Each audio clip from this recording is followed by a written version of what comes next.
Thank you, Roberta, for that terrific introduction.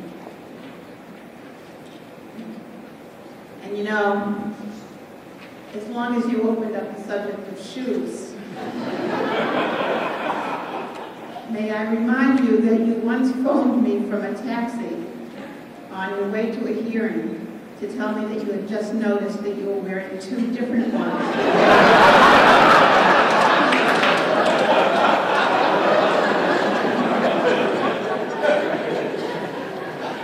Greetings, Academy members, guests, and friends all. This morning, someone asked me how long I was going to speak, and I assured him I was going to be short and sweet. He said, "You're already short. You just need to be sweet." In my case, it's easier to be short. Nearly 3 years ago, when it started to sink in that this day would eventually come, I sought counsel from a friend. "What should I talk about?" I asked. "Talk about something you feel passionate about," she advised. "Well," I said, "I feel passionate about people talking on cell phones in elevators." She paused. "Is there perhaps some achievement you feel is worth noting?" "Oh, absolutely," I said. "I now do the Times crossword in ink." "Come on," she snapped. "You're speaking to the pillars of the industry. Get serious." So I thought for a while, like for the next 2.5 years, and I kept coming back to a story that I had followed with utter fascination back in 2009, when President Obama nominated Sonia Sotomayor to the U.S. Supreme Court. It was the story about the role of empathy in judges' decision-making process. With Justice David Souter's announced retirement, President Obama pledged that he would nominate a successor who understands that justice isn't about some abstract legal theory or footnote in a casebook. Justice, he declared, should reflect how laws affect the daily realities of people's lives. He continued, "I view that quality of empathy, of understanding, and identifying with people's hopes and struggles as an essential ingredient for arriving at just decisions." Sotomayor possessed what Obama described as a common touch, a sense of compassion, and an understanding of how the world works and how ordinary people live. Suddenly, the word empathy was on everybody's lips and tongues, and not necessarily in a good way. Empathy to some meant bias, and in a flash, the Supreme Court nominee had some explaining to do. The firestorm over the word empathy renewed an age-old debate about what judges bring of themselves, their experience, their beliefs, their emotions, and scarily, their intuition to the decision-making process. And it forced me to think about what we arbitrators, judges of labor management and employment disputes, bring of ourselves to the decision-making process. What I plan to talk about today is the sometimes gnarly path connecting our hearts and our minds.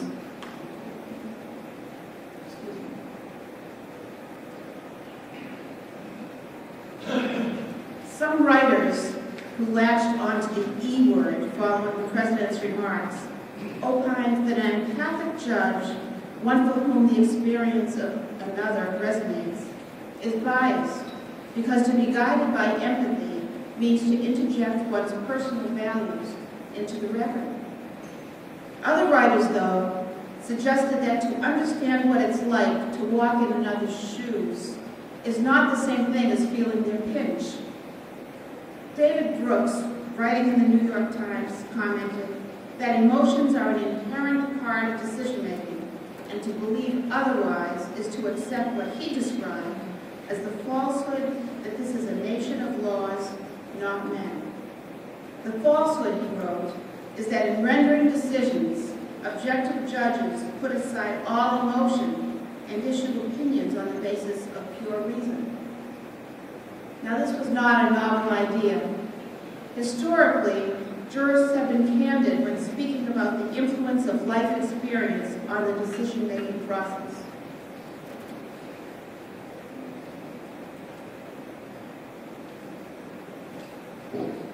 More than 60 years ago, Justice Felix Frankfurter said, "The words of the Constitution are so unrestricted by their intrinsic meaning, or by their history, or by tradition, or by prior decisions, that they leave the individual justice free if indeed they do not compel him to gather meaning not from reading the Constitution, but from reading life." But Benjamin Cardozo may have said it most eloquently nearly a century ago when he wrote, "The great tides and currents which engulf the rest of men do not turn aside in their course and pass judges by." Now, what does all this rhetoric mean to us? Labor arbitrators don't work in the rarefied atmosphere of the Supreme Court. Our decisions don't usually impact broad segments of the population, and they don't change the course of history, and our rulings can be undone in the give and take of negotiations. Yet, when it comes to the debate about how to reconcile our worldview with our neutrality, we arbitrators face the same challenges as these prominent jurists. So how do we achieve an appropriate separation between our life experience and our arbitral responsibilities? And how can the parties who select us for our good judgment be assured that the product we've delivered is a just outcome based on the record presented? First, we must all acknowledge the fundamental truth that we are not robots. Although my kids have suggested numerous times that I ought to get a life, most of us who arbitrate have been on the planet for many decades and have witnessed and experienced a lot of life. We don't mechanically process testimony and documents, spit out an answer, and reset at zero for the next hearing. Some of us can identify with the downtrodden. Some of us relate better to the business establishment. Some of us have hated our bosses. Some of us have been bosses. Many of us have raised children, buried parents and friends, and battled illnesses. We don't shed our identities at the hearing room door. The highest court of the state of Delaware recently provided a burst of support for this notion. An arbitration award that made its way through the state courts involved the reinstatement of an employee who had been discharged for excessive absenteeism. The Grimont's mother-in-law, who had previously provided child care for the grievance children, had died from a serious illness, disrupting the employee's support system. Before the Grivant could get his family situation under control, he missed many days of work and he was fired. The arbitrator wrote a cogent, well-reasoned, fully explained decision as to why the discharge was not for just cause, and he sustained the grievance. The employer, unhappy with the outcome, moved to vacate the award, alleging that the integrity of the arbitration was compromised. Why? Because the arbitrator didn't disclose to the parties during the hearing that some months earlier, his own family member had passed away from the same condition. The employer argued to the court that the arbitrator's shared life experience gave the appearance of bias or partiality.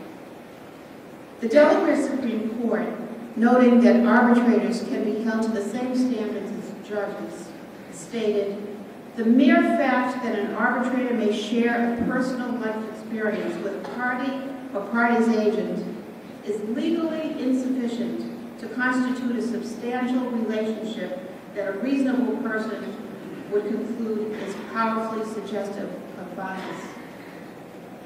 the court wrote, "We hold that arbitrators are not disqualified because of their shared life experience with a party or parties agent, and that disclosure of a shared life experience is not mandatory."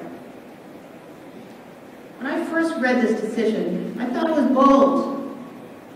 But the more I thought about it, the more I came to realize that it expresses little more than common sense. For we come to our cases not merely with experience, but with our private thoughts as well. Our political beliefs, our pet peeves, our opinions, our sensibilities. Listen, I once had a grievant sitting on the witness stand, clipping his fingernails during a break, and I thought to myself, if any of those body parts hit me, he's a dead man.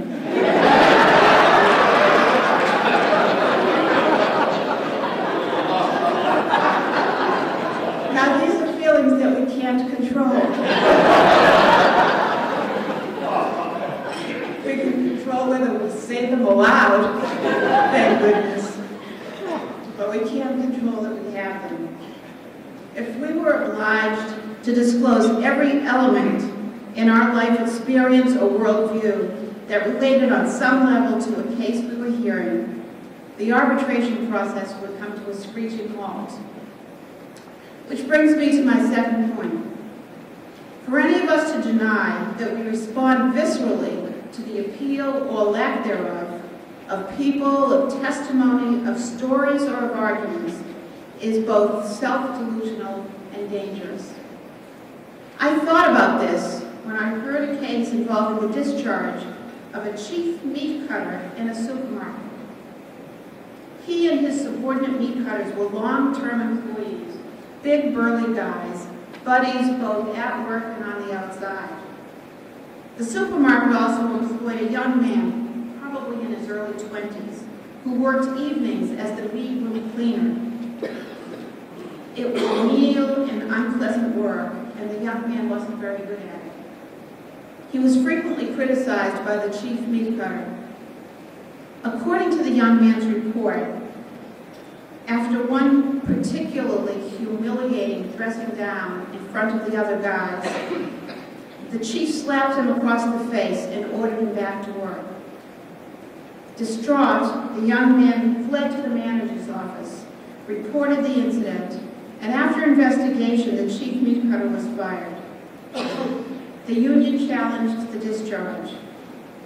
At arbitration, the young man, testifying for the company, described incident after incident in which he'd been the butt of teasing, insults, and pranks, all of which he apparently accepted as his due.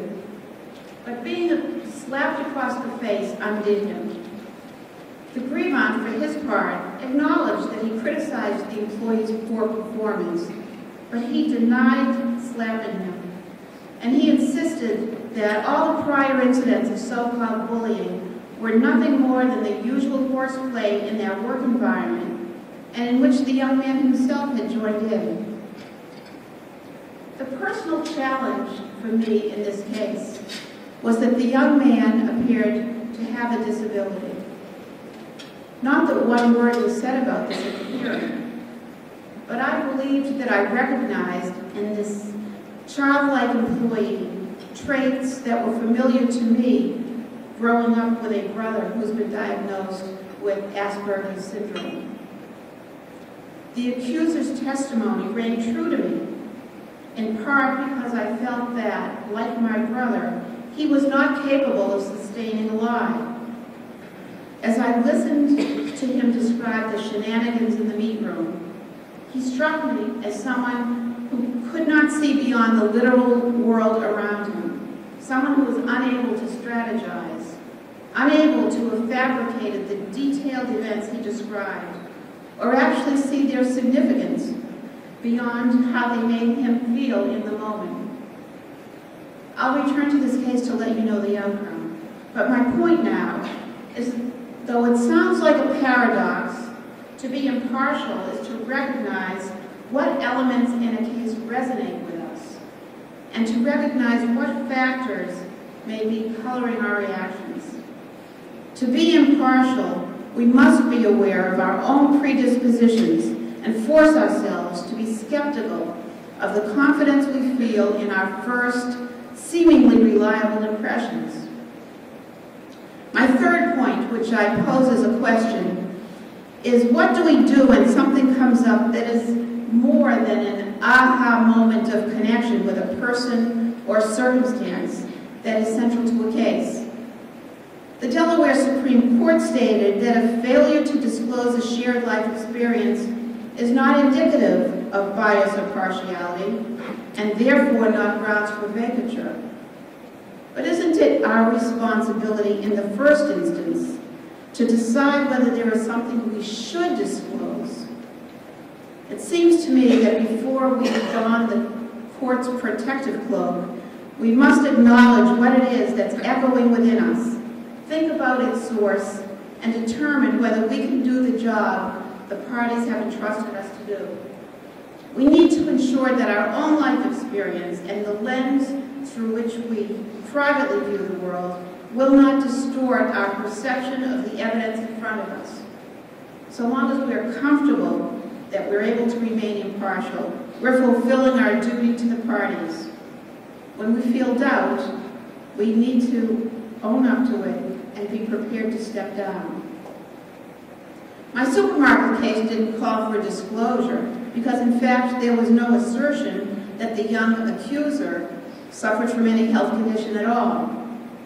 There was testimony that he was unable to drive, testimony that he lived at home with his parents, who grounded him and took away his Nintendo when he misbehaved, testimony that he tended to wander around the store when he should have been attending to his duties, and testimony that no matter how hard he tried, he wasn't able to perform his job confidently. So my internal debate was not whether I had to disclose something to the parties, but whether my initial inclination to credit his testimony was based on the record, independent of my untutored assessment of his psyche. Few cases are black and white, and as the record in this one grew, so did my reason to question whether the young man had been truthful. The purported bully was extremely impressive on the stand. As the case progressed, the union's evidence revealed a complex dynamic between the grievant and the alleged victim. This brings me to my final point, which is that the arbitration process imposes upon arbitrators a critical obligation. That is, the duty to explain ourselves. Decision writing is, in my view, the great reality check. The task of putting our rationale into words forces us to tell the story, acknowledge the competing arguments, take a stand, and most importantly, support it. When the testimony ended in the supermarket case, I didn't know where my deliberations would take me. I had come to terms with the fact that I had no idea whether the accuser was capable of lying or was capable of acting on an ulterior motive. The employer had put on a strong case, but the union's case and the grievance testimony in particular gave me pause. With time and distance, I could readily put aside the empathy that I had felt for the young man during his testimony, and my only goal, as I reviewed the record, was to make the right decision for the right reasons. It would probably make for a better story if I were to tell you that upon careful examination of the record, I realized I had been misled by my first impression of the young man's credibility. In fact, what I realized was that I'd been misled by the grievant's confident presentation. One by one, the elements that I thought might have weakened the victim's version of events emerged as clever attempts by the grievant and others to mask the truth. Video footage from outside the meat room didn't jive with the grievant's chronology. His statements during the company's investigation were inconsistent with his testimony at arbitration. The meat room buddies' claims that they didn't see a thing were dubious, given the layout of the meat room, and so on. With the benefit of perspective and the chance to really focus, I was able to see that the young man had indeed been the victim of cruel bullying. In the end, I ruled for the company, not because of the empathy I'd earlier felt, but because it was the correct outcome based on the evidence. Decision-making as a body of current literature tells us, some of it even in language we arbitrators can understand, involves a combination of intuitive responses and deliberative exercise. In some fields, like firefighting, acting on one's intuition is a professional asset, but not in ours. Our decisions may not change the world, but they do change people's lives and their livelihoods and their relationships within the workplace and their rights and obligations to each other. We know that our intuition, though honed by experience and often reliable, must be calibrated by the hard work of deliberation. This is particularly important because our decisions, for the most part, are not reviewable by higher courts. I think most arbitrators will agree that the crucial test of our decision-making occurs at the writing stage. It is where the pencil meets the pad that our conclusions must pass muster for logic, cohesion, and above all, impartiality. My mission today was not to educate or to preach, for I've said nothing that each of us hasn't grappled with 1,000 times. But I hope that by speaking about the challenges we face from the moment we enter the hearing room until the moment we sign the award, I've provided a springboard for further conversation. I thank you for giving me the opportunity to speak about a subject that I find endlessly interesting. And I thank you for not conspicuously using your cell phones for the past half hour. Thank you.